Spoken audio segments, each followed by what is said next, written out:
talk to you. Whenever it comes to animated tales, I always look for the fun in expanding the universe because that's essentially what all animation is now.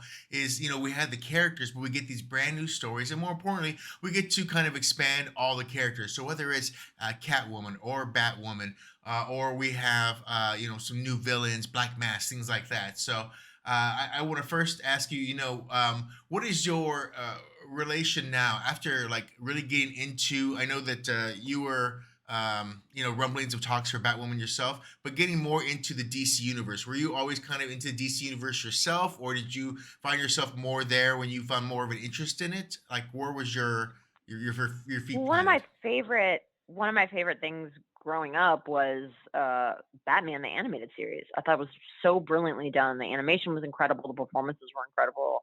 I used to watch it after school, and that's sort of where my love for that world started. And it's been really, really satisfying and lovely to come to it as an adult and as an actor and be invited into this world to perform this character. Well, and that's the thing too. I mean, you look at Batman. I remember that too. That animated series kind of defined so many things, and gave us a new Joker and gave us a new Batman and gave us a new kind of stylistic look as well. When you first That's saw right. your character, what did you think about her? That's always the thing because you never know with all these DC movies, they can all be different art styles, and so you never know exactly how your character is going to look until you see them. Stoked. I was stoked. I think the animation in this is really cool. It's exciting. It's like there's a real anime, sort of style to it, but it's also different. I was thrilled to be a part of something that, like, to me, is so creative looking too. Yeah, 100%. And the fun thing about when it comes to audio work is how much you put yourself into it. So I guess the question is, of course, Encanto helped you get ready for this too, but I don't think there was that many action audio scenes needed in Encanto. So what did you do to prepare yourself to kind of do throws or kicks or different things in an audio term? Oh, well, I don't know. I mean, they take another listen because that scene where she's running through the walls of the house, that's all me, baby. As well as like a lot of the sort of that stuff is like my favorite stuff to do. The throwing punches and kicks and breathing heavy and running and jumping and making all these crazy sounds. Like that's some of my favorite stuff to do. So yeah, I'm always up for any of that stuff. I mean, I did a ton of it in The Legend of Vox Machina too. Like, I think as a voiceover actor who's invited into the world of, action or superheroes, you just have to be ready to throw yourself at it. Sometimes literally. Right. Well, yeah, you play Lady Kima in Vox as well.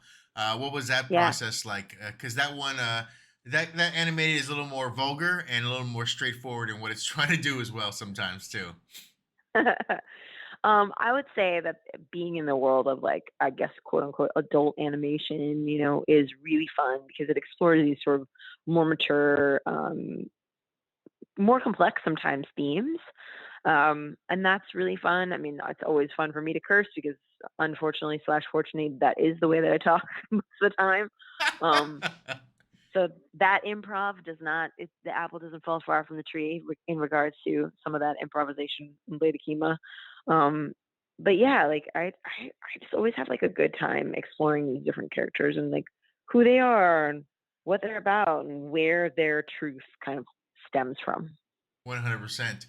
Well, and speaking of where your truth stems from, you're currently stemming from London right now, right? You're doing a West End show, 222 A Ghost Story. Is that correct? Yeah, that's right. It's by Danny Robbins, directed by Matthew Dunster. It's an amazing play. I'm loving doing it so much. It is what it says it is, which is it's a ghost story and it's really scary and it's also like really thrilling for the audiences. I mean, most of our audiences have been really young, like, which is really cool because you don't think of when you think of theater as sort of like a bit boring and stodgy and you're just like kind of Right. looking at your watch waiting for the intermission so you can get another drink. Not this play. It is electric from start to finish. I mean, we literally have people jumping out of their seats, like for real, actually for real. It's really special to be a part of it. That's awesome. And you are a new mother too. So I guess the question is, are you raising your child British? Is that the angle right now? Are you talking in a British accent down? Mummy will be right she's back. she's been here for the last, so we got here in November, end of November, and we'll leave when the play is done. When the play Right. ends its run, February. So she's definitely been around a lot of British accents. She had her first Christmas here in London, which was really special. I hope, I don't know how much she'll remember, but we're trying to give her an experience everywhere she goes. It's surrounded by love and joy, and I think she's had a really lovely time since she's been here. She's so little, but we're really trying to do our best to make sure that she remembers as much as she can, that she remembers London as a really special place. Right. Just happy sounds and flashing lights really at this point. I'm guessing. Who knows? You know, and that's okay. I mean, they're talk about flashing lights. I mean, London does Christmas like no other place in the world. It Right. is absolutely magical here. So if that's what she got out of it, then we got a really special Christmas. No doubt. And moving forward, what is it about Batwoman that you're proud of as well? Because especially for a daughter to see some way down the lane if she gets a chance to watch this character too. Like, what are you kind of proud of about this version of Batwoman? Oh, well, I mean, that's such a good question. I think I'm most excited that I tried to come to it with, mining the script for who this particular Batwoman was in this story and how she sort of relates to Catwoman. I think their dynamic is really cool because it's a dynamic that you've seen before in other movies, other action movies, other superhero movies. You've seen that dynamic, but that dynamic usually plays out in a very sort of male, female, straight kind of way. And the dynamic is playing out in a different way here and with different kinds of characters playing out that dynamic. And so that's really fun, and it's fresh, and it's also very honest and real. And I'm thrilled for audiences to see that. And if my kid wants to watch it someday, then I'll be proud of that too. Well, just get the costume ready, right? Like she's gonna need a Batwoman costume as well to kind of jump around there. The red wig as well. So, I'd be Right. remiss if I didn't ask. After Encanto and how much it blew up, but more importantly, how much it blew up with representation. I'm a Latino myself, so whenever I look at my little cousins or I see those little videos, I'm like, Mama, that's me kind of stuff. Yeah. How important was that to you, or more importantly, was that a bigger shockwave than you thought it would be? Really, a little bit, or did you kind of expect it?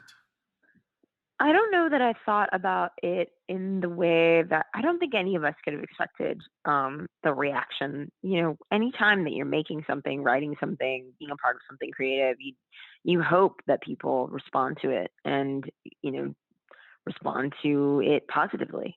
Um, but I think that it's been extremely surreal and beautiful to see these kids see themselves, sometimes for the first time ever, as the heroes and centers of the story, and to see other kids that don't look like the lead characters still respond so adoringly, vehemently, and sort of like lovingly.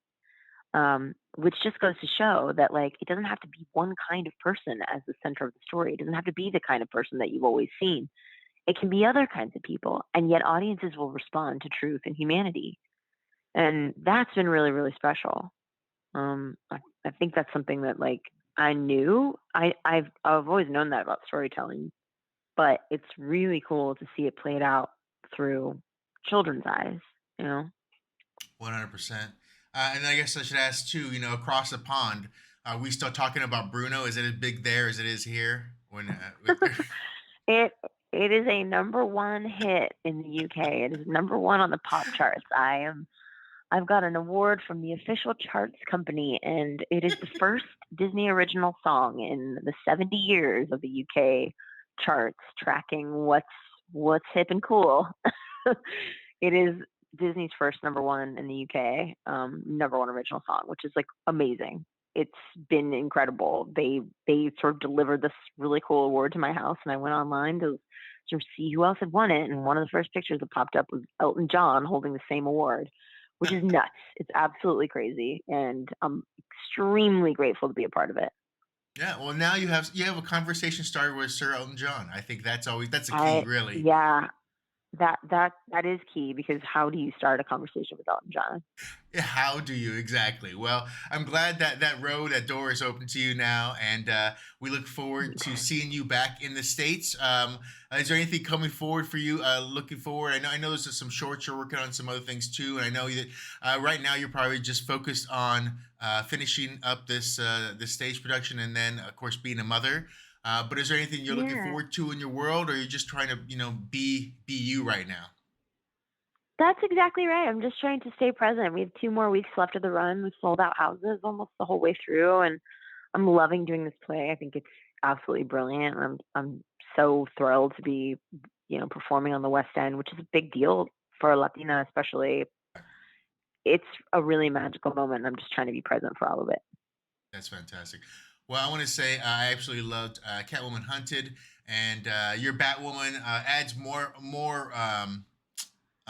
to her sphere, like who she is or who she could be, which is really what we always want to look for is the expansion there. And so I think that everyone's going to really enjoy this. And congratulations on everything in your world, from stage to motherhood, and of course Batwoman as well. And I want to thank you for talking with us. Thank you so much. Thank you.